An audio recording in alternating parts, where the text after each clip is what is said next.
بسم اللہ الرحمن الرحیم۔ ناظرین گرامی، سوال یہ پیدا ہوتا ہے کہ کیا سسر کے نکاح اس کی نواسی کے ساتھ جائز ہے؟ حضرت ابو جعفر سے روایت ہے کہ حضرت عمر فاروق رضی اللہ تعالیٰ عنہ نے حضرت علی کو یہ پیغام بھجوایا کہ میں تمہاری بیٹی سے شادی کرنا چاہتا ہوں۔ حضرت علی نے حضرت عمر کو جواب میں یہ پیغام بھجوایا کہ میں آپ کے ساتھ اپنی بیٹی کی شادی نہیں کر سکتا کیونکہ وہ ابھی بہت چھوٹی ہے۔ حضرت عمر نے کہا ٹھیک ہے، لیکن کسی نے حضرت عمر کو یہ بتایا کہ حضرت علی کی بیٹی چھوٹی نہیں ہے بلکہ محض وہ کہہ کر انکار کرنا چاہتے ہیں کہ میری بیٹی ابھی چھوٹی ہے۔ تو ایک بار پھر حضرت عمر نے پھر حضرت علی سے ان کی بیٹی کا رشتہ مانگا کہ میں آپ کی بیٹی کے ساتھ نکاح کرنا چاہتا ہوں۔ دوسری بار حضرت عمر کے کہنے پر حضرت علی اپنی بیٹی کی شادی حضرت عمر کے ساتھ کرنے پر رضامند ہو گئے اور حضرت علی نے اپنی بیٹی کا نکاح حضرت عمر فاروق رضی اللہ تعالیٰ عنہ کو کر دیا۔ اللہ کی رضا کی خاطر حضرت علی نے کہا کہ میں اپنی بیٹی ام کلثوم کو آپ کی خدمت میں بھیج دوں گا۔ جب حضرت ام کلثوم حضرت عمر فاروق رضی اللہ تعالیٰ عنہ کے پاس گئے تو حضرت عمر فاروق نے اب کی پنڈلی سے چادر ہٹانا چاہی تو حضرت ام کلثوم اس سے غصے میں آ گئی اور کہنے لگی کہ آپ اگر امیر المؤمنین نہ ہوتے تو شاید میں آپ کو تھپڑ مار دیتی۔ حضرت ام کلثوم روتی ہوئی اپنے بابا حضرت علی کی خدمت میں حاضر ہوئی اور انہوں نے ساری بات بتا دی۔ حضرت علی نے اپنی بیٹی کو چپ کر آیا اور کہا کہ حضرت عمر فاروق اس بات کا حق رکھتے ہیں، وہ ایسا کر سکتے ہیں کیونکہ تم ان کے نکاح میں ہو اور وہ تمہارے خاوند ہیں۔ حضرت عمر بن علی رضی اللہ تعالیٰ عنہ کہتے ہیں کہ جب حضرت عمر رضی اللہ تعالیٰ عنہ ان کی بیٹی ام کلثوم سے شادی کا پیغام دیا تو حضرت علی رضی اللہ تعالیٰ عنہ نے کہا کہ میں نے فیصلہ یہ پہلے ہی کر رکھا ہے کہ میں اپنی تمام بیٹیوں کی شادی صرف اپنے بھائی حضرت جعفر بن ابی طالب رضی اللہ تعالیٰ عنہ کے بیٹوں سے کروں گا۔ اسی لیے حضرت علی نے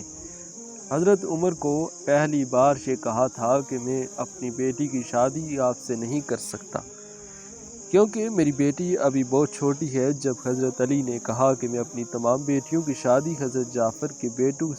سے کروں گا تو اس کے جواب میں حضرت عمر فاروق رضی اللہ تعالیٰ عنہ نے حضرت علی سے کہا کہ خدا کی قسم خدا کی سرزمین پر کوئی شخص بھی ایسا نہ ہوگا جو آپ کی بیٹی مجھ سے زیادہ خیال رکھ سکے۔ میں آپ کی بیٹی کا بہت خیال رکھوں گا تو آپ کی شادی مجھ سے کرا دی۔ حضرت عمر فاروق رضی اللہ تعالیٰ عنہ اور حضرت علی کی آپس میں گفتگو ہوئی اور آخر میں حضرت علی اس بات پر رضامند ہو گئے وہ اپنی بیٹی کا نکاح حضرت عمر فاروق رضی اللہ تعالیٰ عنہ سے کریں گے اور ایسا ہی ہوا۔ ام کلثوم کا نکاح حضرت علی نے حضرت عمر فاروق سے کر دیا اور حضرت عمر نے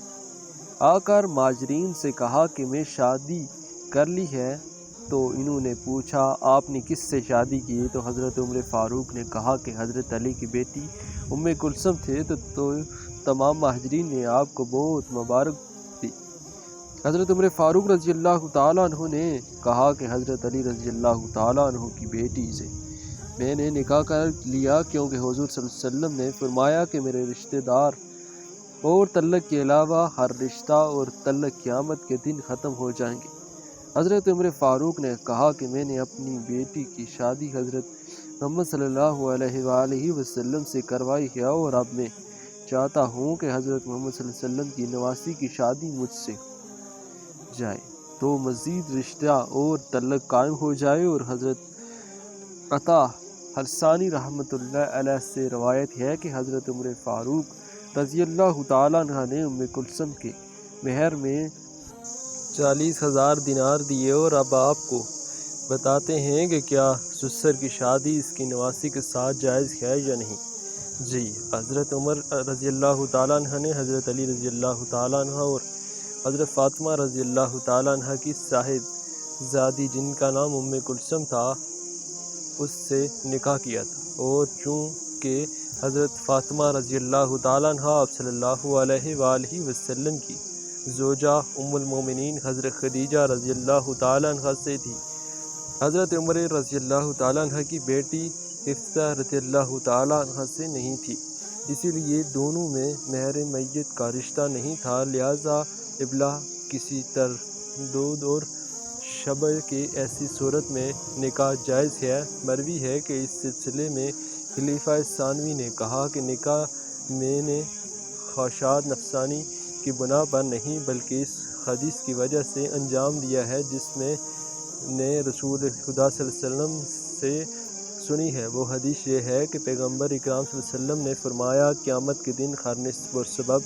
منقطع ہوگا سوائے میرے ساتھی نسبی سببی رشتے کے۔ یہ روایت شیعہ منابع میں امام رضا علیہ السلام سے نقل ہوئی ہے۔ غزوہ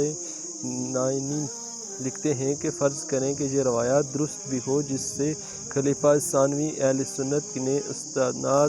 کیا ہے، شرط یہ ہے کہ پیغمبر اکرام صلی اللہ علیہ وسلم سے راضی و خوشنودی، ورنہ حضور صلی اللہ علیہ وسلم کے بعد رشتہ دار تو ابو جہل اور ابو لہب جیسے بھی ہیں، کیا قیامت کے دن بھی